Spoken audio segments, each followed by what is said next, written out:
Salut à tous et à toutes et bienvenue sur Arsenal Fans FR. Salut Zach, comment tu vas? Salut, ça va et toi? Bah écoute, ça va, la forme. Aujourd'hui, petite vidéo sur Leandro Trossard.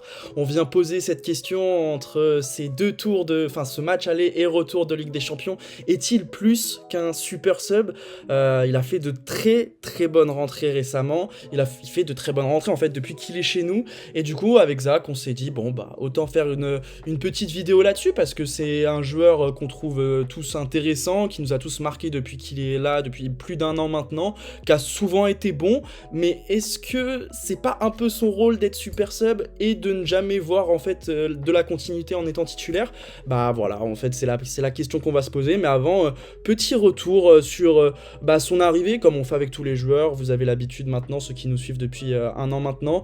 Et donc voilà, je te laisse la parole. Zach, si tu peux nous parler un petit peu de l'arrivée de Leandro Trossard, donc en janvier 2023 je crois. Yes, c'est ça, janvier 2023. Du coup, il est arrivé pour 24 millions d'euros à peu près. Possible qu'il y ait des bonus de 5 millions. Du coup, il est arrivé de Brighton. Donc, c'était un joueur très important dans cette équipe. Il lui restait un an de contrat, il me semble, à Brighton à peu près. Et du coup, depuis qu'il est arrivé, il fait le taf. On se rappelle aussi que c'était pas le premier choix d'Arteta et d'Edu parce que le numéro 1 sur la liste, c'était Mudryk à l'époque.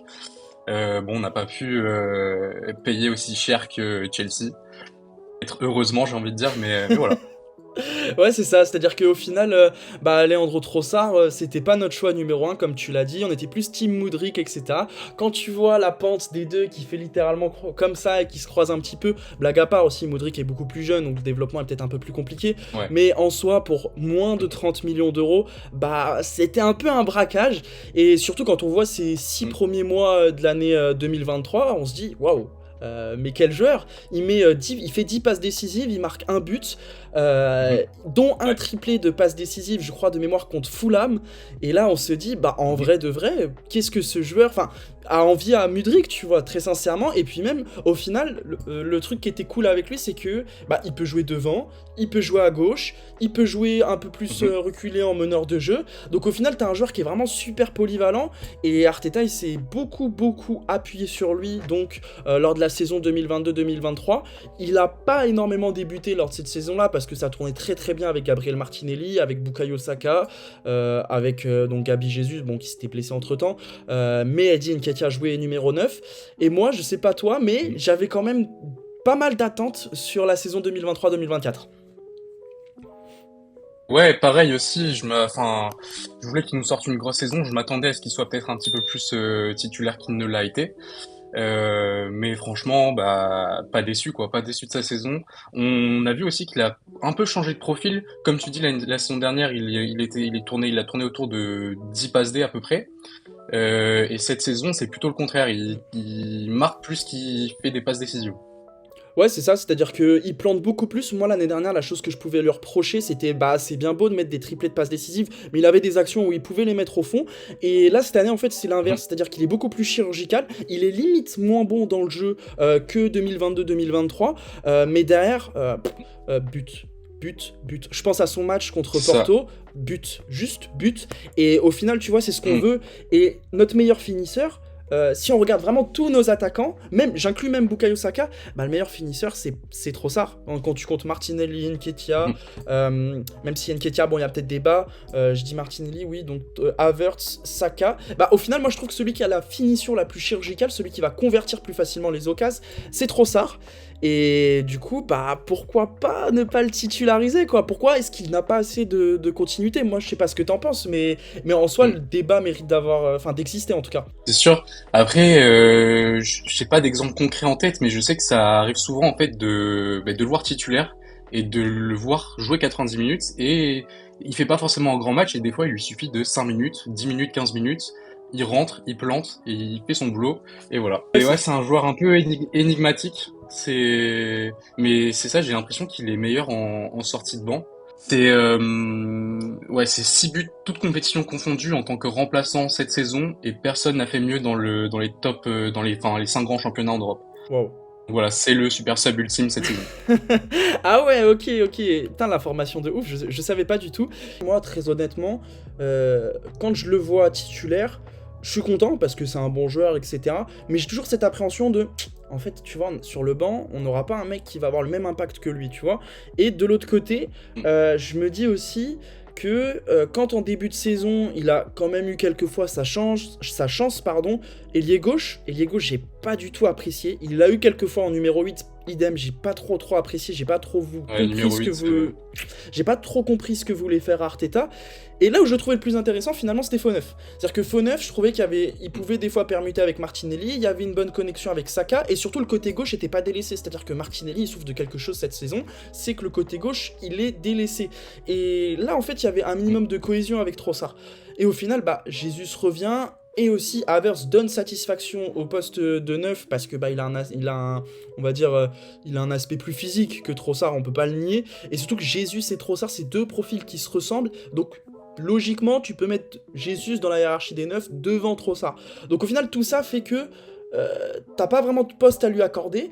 Il a pas eu de continuité. Moi personnellement je l'ai pas trouvé bon. Encore une fois, sur la première partie de saison, il y a plusieurs matchs où il pose, je sais pas comment dire autrement, mais il pose des grosses bouses. Et du coup je me dis, en vrai il doit être super sub. Là je suis persuadé qu'il va peut-être avoir de la continuité. Mais vu que Martinelli, là, c'est un peu le moment, enfin, tout le monde lui tombe un petit peu dessus, alors qu'il a que 22, 23 ans, c'est normal d'avoir des coups de moins bien à cet âge-là, et surtout après une saison aussi exceptionnelle qu'il avait réalisée la saison passée, mais je suis pas sûr qu'on ait une plus-value avec Trossard en tant que titulaire régulier. Moi, je persiste à penser, tous les gros clubs ont leur super sub, je pense au Real Madrid de 2018 qui avait Bale en finale, enfin tu vois, des trucs comme ça, tu vois, et moi je suis presque sûr que notre super sub, c'est Trossard, et Trossard c'est un rôle entre guillemets bien défini dans l'effectif, et il souffre de sa polyvalence à cause de ça, mais c'est parce que il doit, enfin, il n'y a pas mieux en fait. Et en sortie de banc, quand ce mec-là va te faire des courses à 30 km/h pour défoncer les défenses en face, enfin, tu vois, il y a un aspect où le mec est clutch en plus, tu vois. Il marque contre City au Community Shield, il marque contre le Bayern, contre Porto, il marque contre Brighton, contre West Ham, contre Liverpool. Donc au final, il y a des fois il était titulaire, certes, d'autres fois non, mais moi j'ai du mal à me retirer dans la tête que c'est un super sub, et pour Arsenal, en tout cas, moi j'ai du mal avec l'idée sur le moyen long terme de le voir en tant que titulaire. Peut-être qu'il sera titulaire là prochainement pour la Ligue des Champions face au Bayern, et c'est pas choquant, mais d'avoir de la continuité, moi je pense pas. Je pense qu'au poste de 9, il y a mieux. Ailier gauche, Martinelli, je le mets quand même devant malgré sa saison en demi-teinte. Et au poste de 8, si c'est pas Havertz, c'est Rice qui joue un cran plus haut. Mais moi, je voulais revenir aussi sur le fait que quand il a signé Arsenal, je me rappelle qu'il avait parlé de la position qu'il préférait. Il avait dit qu'il aimait bien jouer un cran derrière le 9. Donc plus un joueur d'axe en fait, mais c'est vrai que je trouve que Arsenal il a vraiment brillé sur son côté gauche en tant que numéro 8, ça a vraiment pas fonctionné. Je crois qu'il a fait 3 matchs à peu près sur ce poste-là. Il a été un peu transparent, on va dire.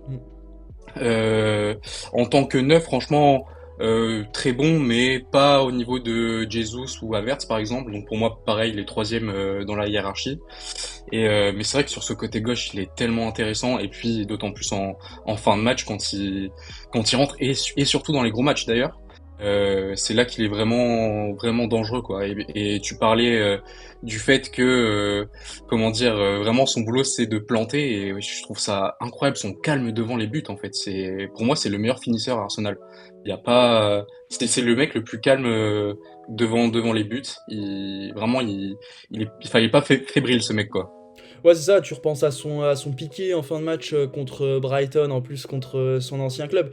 Moi, j'avais des flashbacks d'Alexis Sanchez, mais c'est un bon joueur, sincèrement, c'est un bon joueur, mais je trouve que c'est trop juste, encore une fois, pour avoir de la continuité en tant que titulaire sur ce poste d'ailier gauche, et parce que, encore une fois, on n'a pas de super sub comme lui. On n'a pas de super sub offensivement comme lui. Saka, il n'a pas de vraie concurrence à son poste. Martinelli, il a de la concurrence avec Trossard. Ce qui est autre chose déjà. Mais voilà, après, est-ce que, c'est ce qu'on disait un peu en off, est-ce que le côté méritocratique de Arteta va faire que Trossard va gagner du temps, gagner des minutes? Parce que ce qu'il ne faut pas oublier, c'est qu'il est un peu délégitimé par rapport à Martinelli, dans le sens où on en parlait en live avec Antoine lors de notre débrief face au Bayern. Si c'est parce que Martinelli a pas fait une bonne perf, ce qui est vrai, si c'est Trossard qui fait la perf de Martinelli, à tous les coups il sort à la mi-temps. Donc voilà, il paye un peu ce truc de, bah en fait mon gars t'es super sub, et enfin t'es notre remplaçant un peu d'élite, et quand t'es titulaire et que tu donnes pas satisfaction pendant 45 minutes, je peux te sortir à tout moment. Et il l'a fait plusieurs fois Arteta, donc c'est un manque de confiance, mais c'est en même temps, je te fais confiance en sortie de banc, donc c'est un rôle qui est assez particulier super sub, il y en a pas 36 000 des super subs en club. Là tout à l'heure je donnais un exemple pour le Real Madrid, en vrai l'exemple il date un petit peu. Peut-être que dans les commentaires, vous saurez me rappeler d'autres super subs qu'il y a en club. Je pensais à Origi, Shaqiri un petit peu pour le Liverpool de 2018-2019. Donc voilà, je pense qu'on doit persister là-dessus. Et aussi fort soit Trossard, pour son passage à Arsenal, moi je le vois vraiment comme un super sub. Après voilà, vous pouvez nous dire ce que vous en pensez dans les commentaires, si vous êtes d'accord, si vous n'êtes pas d'accord. Allez-y, il n'y a aucun souci. Et encore une fois, on a parlé donc des gros matchs. En Ligue des Champions, c'est 4 buts aussi, parce que oui, on a bossé un petit peu les mecs, on a regardé un peu son nombre de buts. Mais c'est 4 buts en Ligue des Champions, il marque contre le PSV, Séville, Bayern, Porto. Ouais. Non, c'est quelque chose de bien. Après aussi, dans les commentaires, n'hésitez pas à nous dire si vous le voyez titulaire face au Bayern. Toi, Zach, si on doit se mouiller là, tu penses qu'il est titulaire ou pas contre le Bayern? C'est vraiment dur, mais je pense qu'Arteta va lui faire confiance, ouais. Ok.